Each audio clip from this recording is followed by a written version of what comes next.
I would like to introduce you today to Andrea Campbell.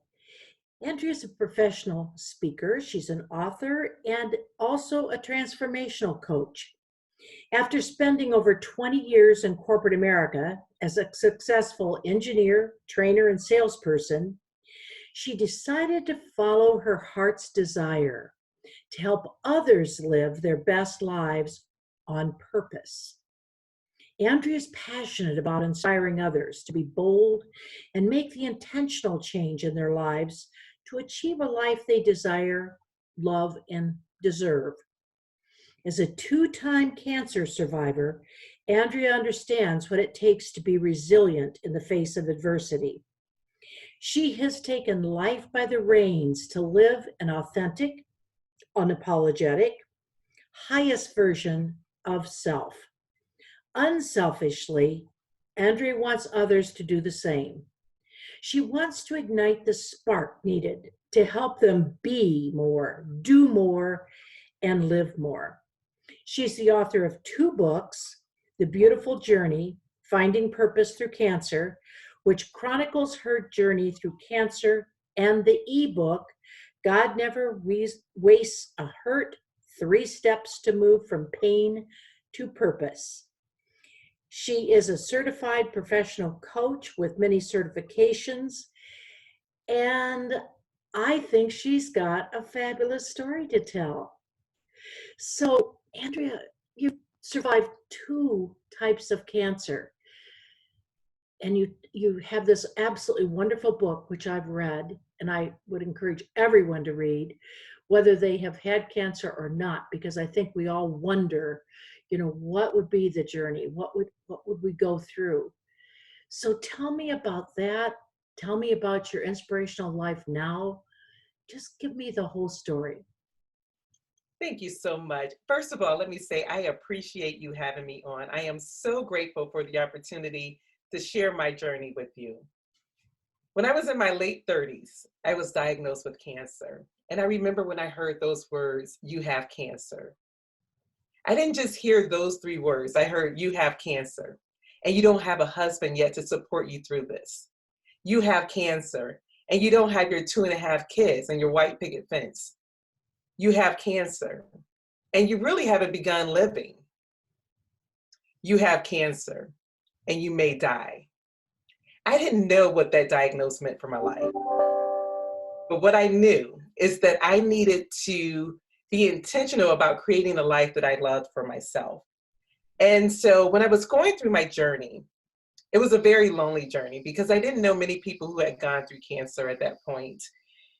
However, I have a huge family, and every phone call seemed to be about my cancer experience. And I'm like, I'm more than cancer. Like, I can't have every conversation be about cancer. So I decided to blog. And when I blogged, I realized in the beginning it was more about information. It was informational. I was letting people know where I was in the journey.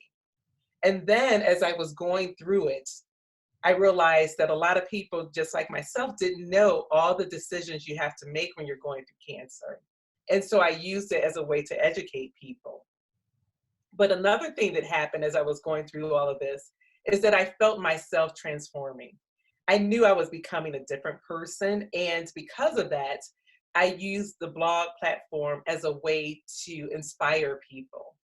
And it's something about when you're facing death that it's a reminder to live, right? And so a lot of times we get caught up in the busyness of life. We get caught up in the day-to-day activities.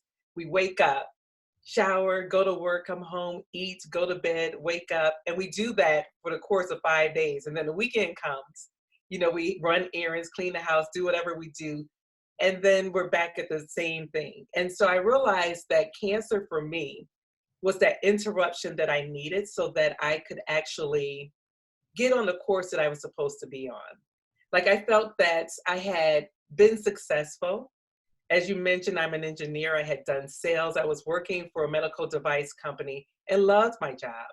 But what I knew is that it wasn't enough to just have success, to have the career, the home, the car, the vacations. That wasn't enough. What I needed to do was to have significance and know that my life mattered to more than just me and my immediate circle, but to the world as a whole. What I do know is that we're all created for a purpose. And for me, I knew that whatever my purpose was, that I needed to get busy doing it because I want to make this world a better place because I'm in it. I have a mentor who always says, why me here now?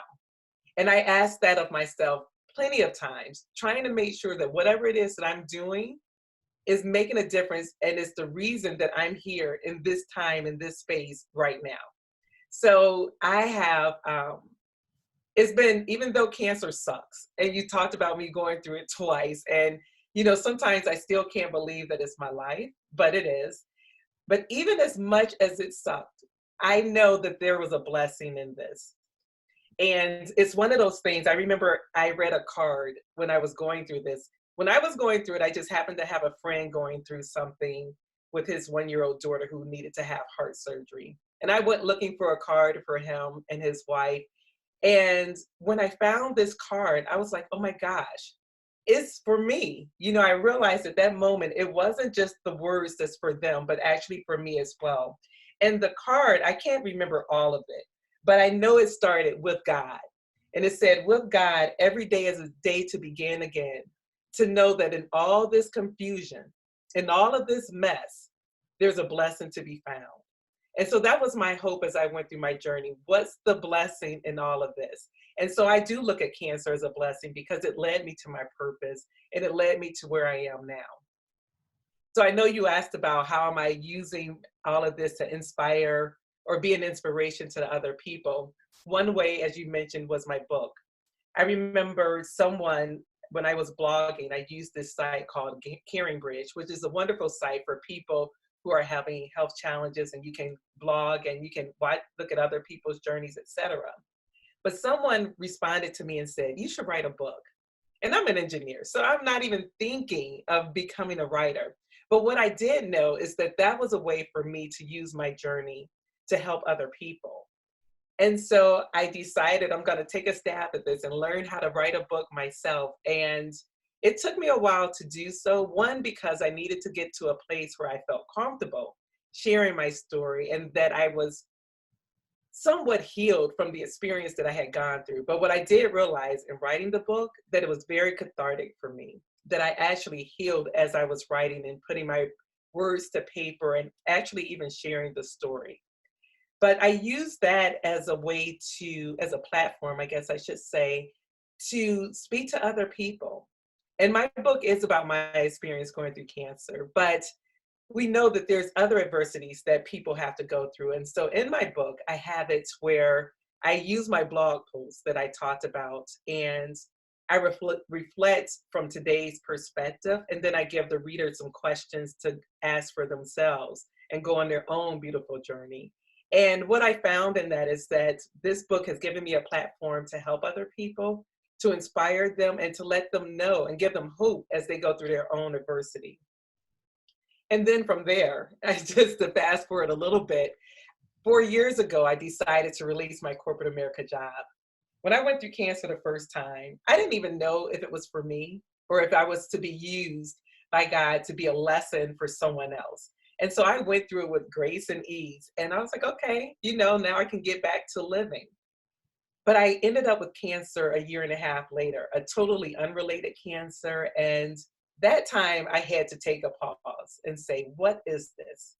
And why is it here for me? What am I supposed to get out of it? Because I knew the first one, there was something for me to get out of it. And I had these grand ideas about helping women who went through breast cancer, because that was the type I had the first time. And I realized the second time, I said, maybe I'm thinking too small. Maybe I'm supposed to think bigger than what I've been thinking. And during that time, I remember taking a professional development class at my alma mater. I went to Case Western Reserve University in Cleveland, Ohio. And I took a class, and I remember the professor saying this quotation, and this quotation stuck with me. And it said, I always knew I'd be someone. Now I know I should have been more specific. And when she said those words, they really stung because I was somebody. But was I that somebody that I really wanted to be? And the answer was no. Like I knew I was playing small. I knew that there were so many other things that I could do. And what I found for myself is that I went back to work after my second cancer, and things were just like it was before I left. And I'm like, no, I didn't go through all of this to be the same person. And so that's why I released my job. I always say release because I felt like I had to make way for my purpose to blossom. And that's what I did. And so I've been using my time to write. I'm actually writing another book, which is going to be an extension of my first book, The Beautiful Journey. I am a transformational coach where I help people be intentional about creating a life that they love. I'm that interruption for people like cancer was for me. Like, we all have to go through things. I get that. That helps us develop who we are.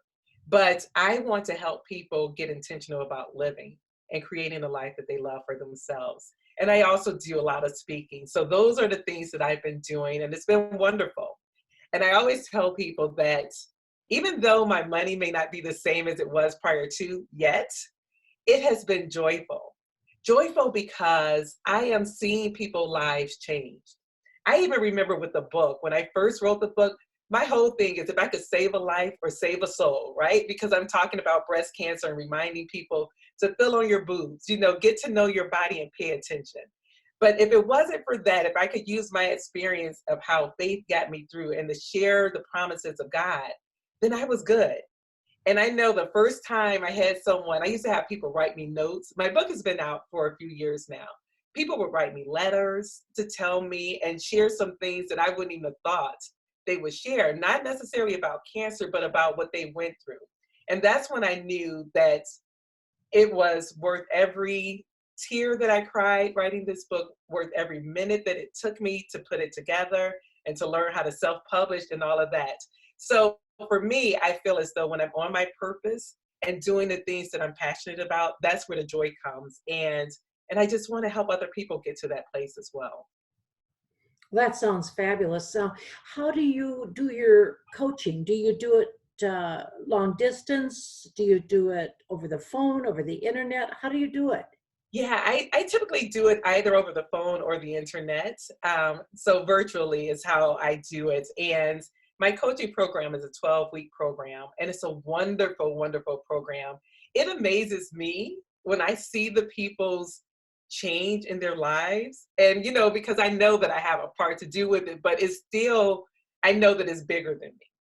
I just help guide them along the way, but it's the work that they do to become a different person and to look at life differently. It's something about when someone can believe in the belief you have for them, right? They may not believe something for themselves, but if they can believe in the belief that I have for them, then it just does something for them to make them want to do more and to be more and to have more. So, do you coach on a one-to-one, or do you coach in a group, or how do you do it? Yeah, I do both. I do have some clients that I work with individually, but I also do group coaching as well. Group coaching, I love group coaching because you get to learn from other people. There's sometimes where people ask questions that you hadn't even thought about that will actually broaden your mind, or even not even just questions, but solutions that you hadn't thought about. And so I love group coaching in that regards, but I understand that everyone can't do group coaching based on schedule, or some people rather just do it one-on-one because they want to keep it very intimate for themselves. So There's a couple of things that you mentioned in your book that I'd like to talk about a little more. One thing that I was surprised about is the number of side effects that you had. I mean, it seems like every time you turned around, it wasn't just like, okay, I've got breast cancer, I'm going to get rid of it, and then I'm done. It was constant little side effects you went through. yeah. Talk about some of those. That it isn't just one thing, it's a lot of things you deal with at that point. Yeah, I was the quote unquote problem child at the doctor's office because I had every side effect that they never heard about. So I would have burns on my back, matching burns, which was just crazy. And they could never explain where it came from. But it's something that you're asking this question today because today I am dealing with residual side effects. And mind you, my cancer was back in 2009 the first time, 2011 the second time. So I've been done with treatment for a while. But this morning I woke up in so much pain because I have a lot of joint pain in my fingers. And this has been since I've gone through chemotherapy. And I just did a Facebook video about this because it's so frustrating. And I know what the cause of it was. It's dairy. I cannot do dairy. Dairy is very inflammatory to my system. And so I've been doing pretty good without doing dairy. But I had some company a couple of weeks ago and they wanted pizza. So I was like, okay, let's get some. And I ate some pizza. And that pizza it's been 2 Saturdays ago, and I'm still dealing with the side effects, with the inflammation in my fingers. And even if you looked at my hands, you would never know that they're swollen because it's such a small amount of fluid, but it's just enough to cause a lot of pain. And I was asking for help because what happens is I can go without dairy for a long period of time. Then I'll think about eggplant parmesan or some pizza. And I'm like, okay, I'll just get a little bit. And then forget about the pain that I'm going to be in, that I'll be paying for weeks. Like I'm juicing. I do a lot of juicing, a lot of blending of fruits and vegetables to try to help reduce the inflammation in my system. But I messed up by eating this dairy that I just can't do. It just doesn't work for me. Now, is this dairy problem, is that as a result of the cancer, or have you always had a problem with dairy? So I know it's been, well, I shouldn't say no. I don't know when the problem actually started. It was post chemo, post cancer, that I started having the problem with dairy. For a while, I didn't know it was dairy. I just knew I had pain, and I dealt with pain for years, and I just learned to deal with it. And then one day I decided to try to minimize the things that I was putting in to see what happened. Dairy, I always knew, made me very phlegmy, so I knew that it was inflammatory to my system, but I didn't realize that that was the cause of the pain in my joints until I decided to stop. And so I just have to remind myself, and chemo brain is real. So sometimes I forget the bad stuff that happens when I take dairy.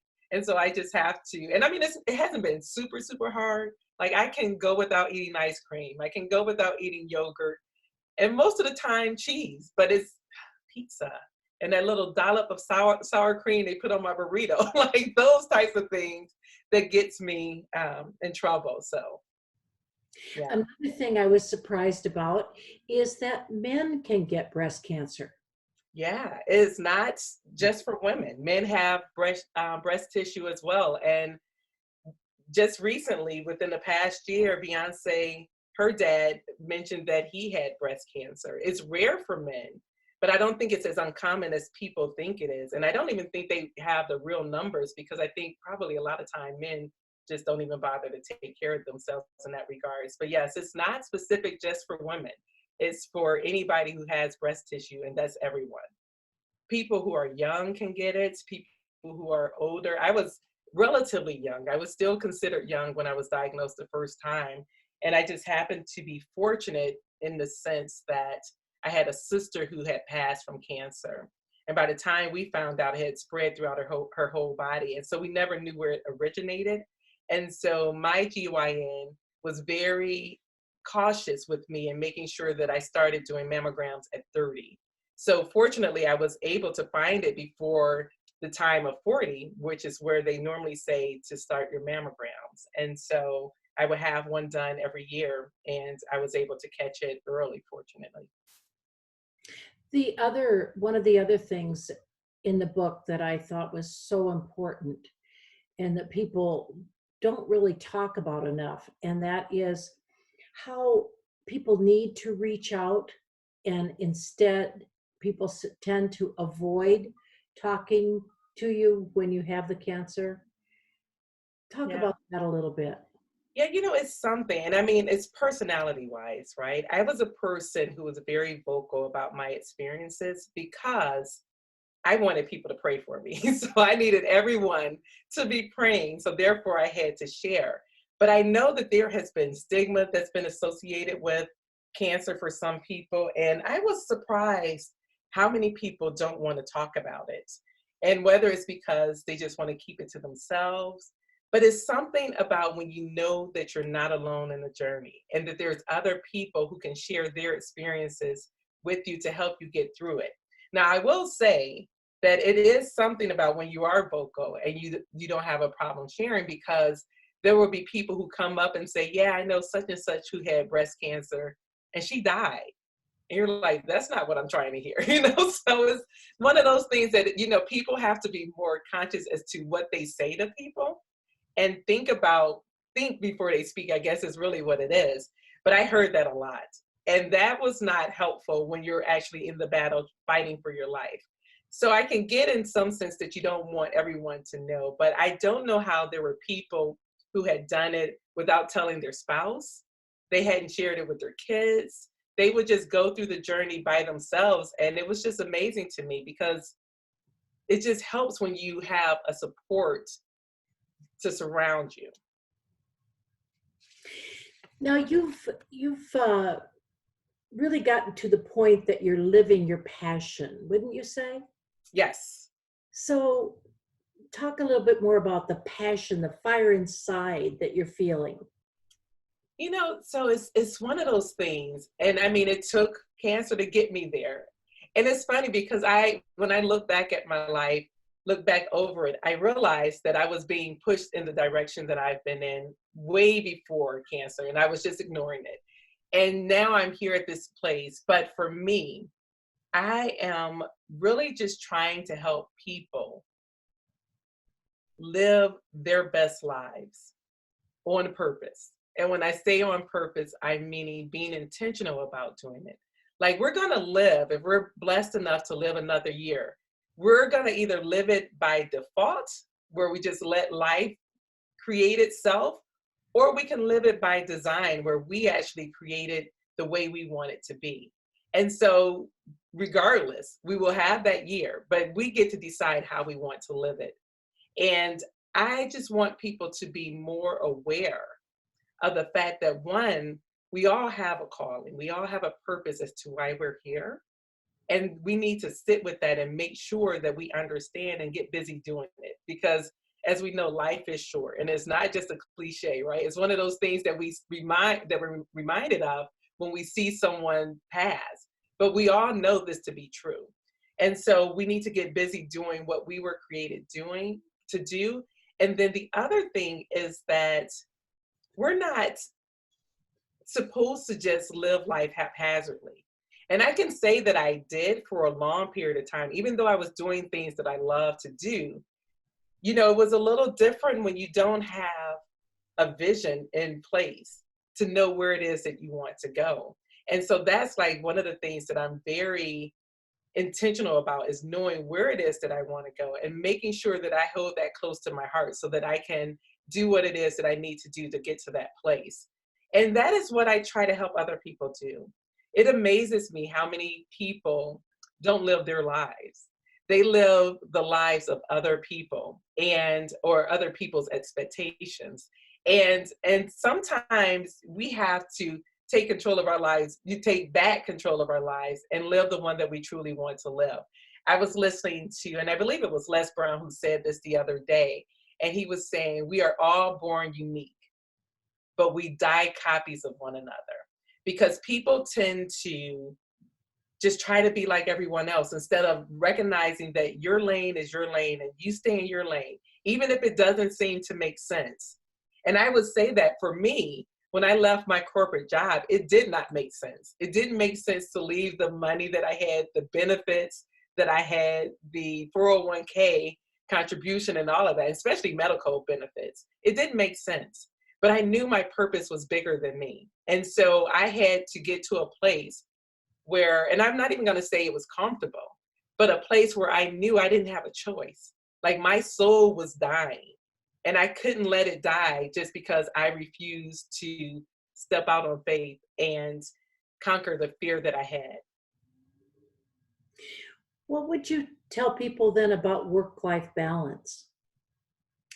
Is there really a balance? I mean, one of the things about work-life balance for me, I don't know that there's a balance. It's a matter of figuring out what's important for you in that moment at that time. For me, and I especially say this as an entrepreneur, because there are days where I can work all day long and all night long, right? And so there's no balance on that day. However, just in general, I do make sure that I take time for myself. And with that, I will do meditation. I wake up in the mornings and meditate to get myself centered. I exercise so that I have that time for myself. I make sure that I connect with people, because it's easy if you're in your office by yourself to become isolated, and you can just let the whole day go by and then recognize you don't have a conversation or you hadn't had a conversation with anyone. So I make sure that I connect with people, because that is what feeds me. And I do things to make sure that I have that balance. And so when it comes to wellness, when it comes to the spiritual part, when it comes to the physical part, all of that plays big in my life. What would you say is hard about being you? What is hard about being me? So I can't say that it's hard, because it is who I am. But what I will say, because, it's not just being me, but I know it's a lot of people, that we all have that negative chatter that goes on in our head, that negative self-talk that says, are you crazy? You left a corporate job to go do this on your own, and you have no idea how you're going to make this happen? Or it could be like, are you crazy? You need medical benefits. It could be all kinds of negative chatter that you have going on, or that I have going on, that I have to, one, pay attention to it, be aware that it's happening, and then edit it. Because what I do know is that negative self chatter is not the truth. And so I edit it to make it the truth. And the truth of the matter is that I'm doing exactly what I'm supposed to do. The place that I am in is exactly where I'm supposed to be. And I'm just trusting the process. I don't worry about the how I'm going to get to where I was before. I don't worry about that. I just trust the fact that if I just stay in the flow, that it's going to happen. And so I think for me, the hardest part of being me is to just continually remind myself to be aware of who I am on the inside, and know that that is what's going to allow me to blossom. Now, you must be about in your 40s today. Is that about right? Sure, I am still in my 40s, barely, barely holding on to these 40s. So, What do you see for yourself in 5 years? yeah, You well, know, you know what? get Yeah, to your 50s. What are you looking forward to, or what do you see? yeah, I'm excited for the 50s, and not that I know what to expect from the 50s, because I don't really have experience with that yet. But what I am excited for is the fact that I truly believe that each decade gets better. And so I thought the 40s were wonderful, because of the fact that I have found my voice, and even and my passion and my purpose. But even beyond that, I was able to not care what other people thought about me. Like, that was a big thing for me in the 40s, that I got to a place that it didn't really matter what anybody else thought about me. The 50s, and I just went to see Oprah a couple of weeks. She's doing a tour a couple of weeks ago. She's doing the tour. And in her tour, she talked about the different decades, the 20s, the 30s, the 40s, and the 50s, and on to the 60s, because she's 66. And she says in the 50s, you are everything you've been meaning to be. You lose the desire to please people, and you tend to fill your cup first before you give to others. And so I'm looking forward to that. But one of the things that I do want in these next 5 years is to expand my reach, to touch people that I don't even know yet. I am very intentional about my legacy, and I recognize that my legacy is every person who I have contact with. And so I want that to expand all over the world. So in the next 5 years, I see myself being global, taking my message. One of my messages, my main message, is really about caring. I don't think people care enough. And for me, having gone through this experience, and especially having worked in the medical field, it made a huge difference in my life having my physician on my team and me feeling as though they were part of my team, having the nurses supporting me.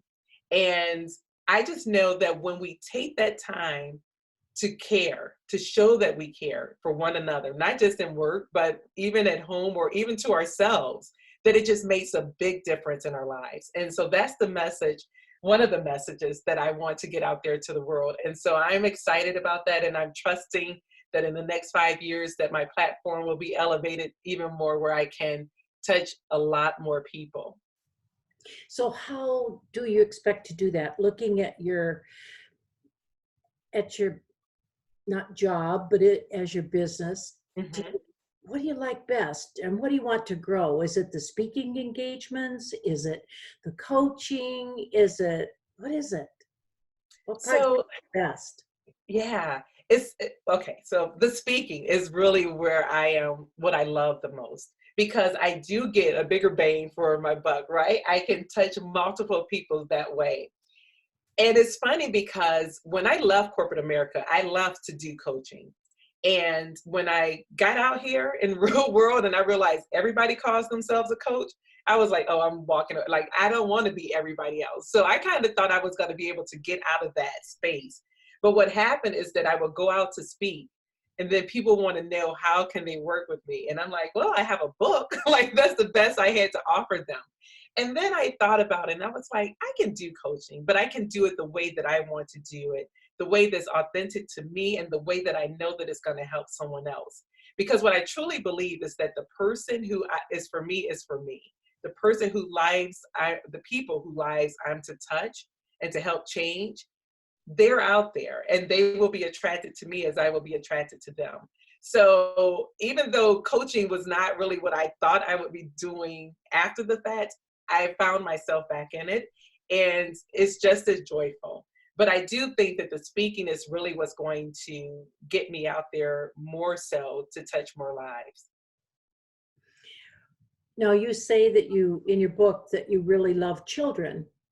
Thank you. So what would you give as some advice to the kids today? Because there's a lot of kids struggling with a lot of things. What advice would you give? Yeah, yeah. So one of the things that I would say to children is to be true to who you are. There are so many times that I run into kids who become young adults who have no idea as to what they want to do because their passion lies somewhere totally different than what their parents are saying they should and should not be. And I know that and I'm saying we as parents or aunts, because I'm an aunt, I'm not a parent, but I know it's easy for us to crush kids' dreams because we're looking at it from the place where we are, the wisdom that we have, but not recognizing what gift they have. Everybody has their own unique gift. If someone wants to be an artist and you're looking and saying artists can't make money, that's not necessarily true because there are some that does, some that do. But the thing is, we crush people, especially our young people, before they have a chance to even figure out who they really are. And I would say to the young people to stay true to who you are, don't conform, and make smart decisions. And in everything that you do with excellence, regardless as to if it's something that you love or not. It's like just do the best that you can with what it is you have to offer. Well, thank you so much, Andrea, and thank you for spending the time with us because you've given us so much to think about. You have beauty in your soul. You can see it, Well, you thank can you. feel it. And I just hope you are wildly successful. And to anybody who's looking for any kind of a speaker out there to give them a lift, you'd be a good choice. Thank you. I appreciate that. And thank you so much for your time.